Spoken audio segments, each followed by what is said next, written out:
What's up everybody, Alita Money here, back in with another video and a review. And this review is going to be going and giving my thoughts on the Marvel Legends Spider-Man No Way Home Willem Dafoe Green Goblin. I've been waiting for this figure for a long time, and I've unfortunately did not get it on at retail, so I had to pay aftermarket prices. Which is out of my hands. I had to, because I could not skip out on this figure. It was either pay $100, which is how much I paid for this figure, or $300. Yes, $300 for later on the line, because I doubt they would release a deluxe figure such as this. And speaking of the packaging, it's it's the deluxe packaging, but for windowless packaging, it's pretty good. It's mid. It's actually good. It's good. It's mid. It's alright. It's alright. But enough about the packaging. More about the figure itself, and let's get right into it right now. So the accessories include the hooded piece, which is a rubber piece that is removable. It comes packaged in with the figure, but I removed it just to showcase that it's an accessory, since it is removable. And another removable feature or accessory is this really tiny pumpkin bomb, which is screen accurate, but again very tiny, and it won't focus, but it does have the neon paint or the neon lighting. I'm just surprised we didn't get multiple ones with the multiple dotted dots on it and whatnot. And he does come with the feet glider, or the glider slides, or the chantlers, or whatever they're called, and some goggles that also come with the Willem Dafoe head scan, which is also a nice rendition. He's also got the classic Green Goblin helmet or mask, which is also really nicely painted. He also comes with the very useless don't even know what this is, like a stand or whatever, but it's very useless in the sense that if you poured it, it won't really stand. Or maybe I'm just doing it wrong, but basically, I don't know if you want to count this accessory. It's pretty stupid, so I don't like that accessory whatsoever. This, however, is really goated. It is really good. It is articulated, and I will go through that more in the articulated section of the video. And it's basically screen accurate, much more better than the SH Figure Arts, since it's not as shiny, and it looks really well done and painted really well. But it is a little flimsy on the ends right here, so be careful with that whenever it is hot. And another thing, or another accessory, is this satchel or harness type deal. This belt, it is removable, but I'm not able to remove it with one hand, but I don't really plan on removing it, since the figure itself looks weird without all the accessories, including all these utilities on his arms and the predator like blade. And yeah, we'll be getting onto the aesthetics of the figure right now. Alright, so getting in onto the aesthetics of the figure, it is really well done and well painted, although it is not really the best aesthetically looking figure, since as I did put the hood on, or the cloak on or whatever, the semi-cape, without it, it looks really weird. I mean, this figure is really well done for what it is, for Marvel Legends that is, but for the price range, I don't think it's worth it, since it is lacking in a lot of articulation, making this figure very hard to pose. That and the already stiff joints, which the stiff joints I don't mind, since that is a remedy. There is a remedy for that, which is hot water. But unfortunately for the rest of the figure, another big pet peeve is the lack of shin guards, or lack of shin articulation, or the boot cut, which is really annoying. And I don't even mind that it doesn't have the toe articulation, but no boot cut on a Green Goblin that has a glider is just a con out, man.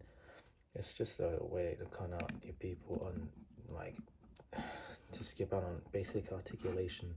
And another thing is that this predator, or like this knife piece, or like the sword, this wrist sword, is not removable, and it is very flimsy as well.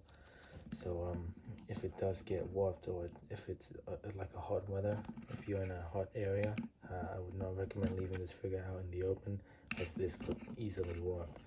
And another thing about the figure is multiple people, myself included, don't like the gut of the belly or the build of this man. Aesthetically wise, he's way too tall. He has way too much of a beer belly, which is not really accurate to the look in No Way Home. And he's also got this annoying ass skin gap, or like the gap over there, if you can see. But if you remove the Willem Dafoe head and put the classic Green Goblin head, there's a massive gap. If I can put it on, it's pretty hard. It's another thing, it's also hard. While it looks good from the front, from the side, it is a little bit of a pet peeve for me. Don't know why they left that gap there. Would have made more sense to have a fully painted or casted on green look, since the Spider-Man had that for the unmasked heads. And another thing is that this head is way too big in certain angles, but from far away it's not that big of a deal. It should be right. But yeah, that's another thing about this figure. That's not too bad. And another thing about this figure is the articulation. The drop-down hips are so useless. I really hate drop-down hips with a passion, and I don't know why they prioritize drop-down hips instead of basic articulation for the gliders, or for the posing with the glider. But you know, whatever, it's whatever. Yeah, it's a really well done looking figure, or really cool looking figure, but posing around, it is a nightmare to pose around. But yeah, that's just me, and I'll be getting more into that with the articulation, starting off with and removing off the accessories. Alright, so getting into the articulation of the figure, starting off with the toes. And for my toes, they are slightly inverted, which make it look really weird, like he's standing really awkwardly. And he's got drop the figure. So he's got an up and down motion in the foot, and an ankle rocker that goes side to side. That goes that far to the right, far to the left, and again it can go up and down. Has double jointed stiff knees that go that far back. He's got a thigh swivel, or thigh cut, which is very, very well done, I would say. Gotta give the figure props for how it's engineered. He's got drop down hips and a foot kick that goes that far back, and that far forward actually, and that far back. He's got no waist articulation, but he has a diaphragm joint that is a little bit hindered by the satchel, or the belt, or the harness, or whatever. It can't really move that forward, as that's the most it can go back, that's the most it can go forward, and that's in its idle position. He's got an arm swivel that goes that far up, bicep swivel, double jointed elbows, that is perfect, a perfect bend at the elbows, a wrist swivel, and a hinge at the hand, and a head that can look that far up, that far down, and it can look all the way 360, and can tilt side to side. So again, not really impressive for a deluxe figure, but it is what it is.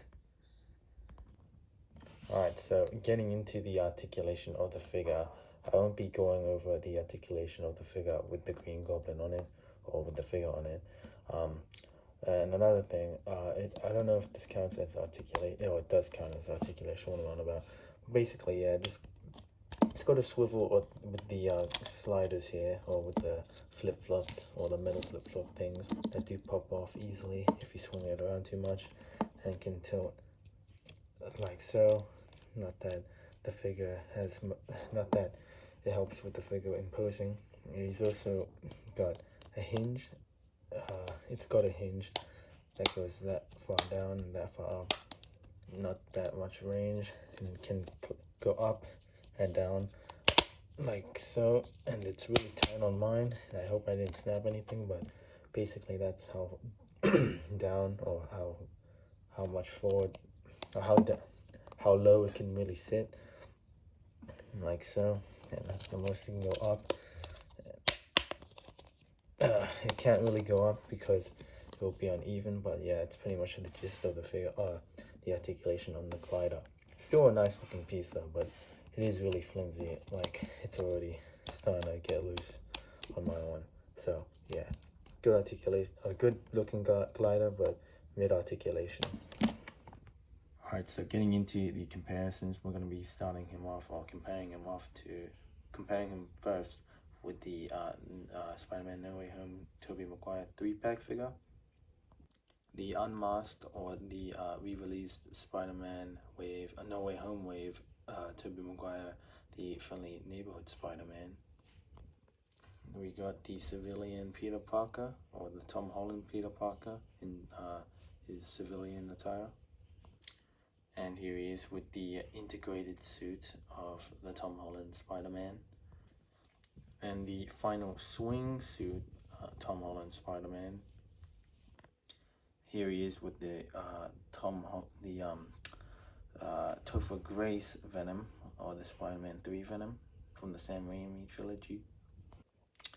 And here he is with the adjacent Spider-Man 2, or the Spider-Man No Way Home, Sam Raimi Dr. Octopus. Here he is with the Hobgoblin. And here he is with the Spider-Man 99 series, Spider-Man 90s series, Green Goblin. And here he is with the unmasked Green Goblin from the same Spider-Man 90 series, along with the unmasked Willem Dafoe, Norman Osborn. And because why not, here he is with the other gliders. This is from the Green Goblin figure. This is the glider that comes with the Green Goblin figure, and this is a custom glider that I painted myself. That originally came with a Toy Biz Hobgoblin with the outer layer painted purple and the eyes painted red. Really like the scale for between these two, and especially with this one, they all look really cool. And I'm really not sure which one's my favorite, but I'm really leaning in towards this one. Now that now that I've gotten all the three now that I've gotten all the hobgoblins or goblins on the this glider, I really like the way they all look on it, except for the MCU goblin, of course. Yeah. Alright, for a deluxe figure, it is a really bad figure, but if this figure was on the original like Spider-Man No Way Home wave, it would have been fine.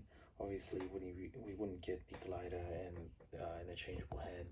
I can definitely see them reusing this head scan for probably a pre-final battle Green Goblin, or rather a Spider-Man 1, or the Sam Raimi Spider-Man Green Goblin. But yeah, I didn't use that retarded ass stand piece because it's so annoying, as well as putting these feet onto the glider without these constantly popping off. But yeah, I think if you guys enjoyed this video and figure, please let me know, and thank you so much for watching, and I'll see you in the next one, and bye bye.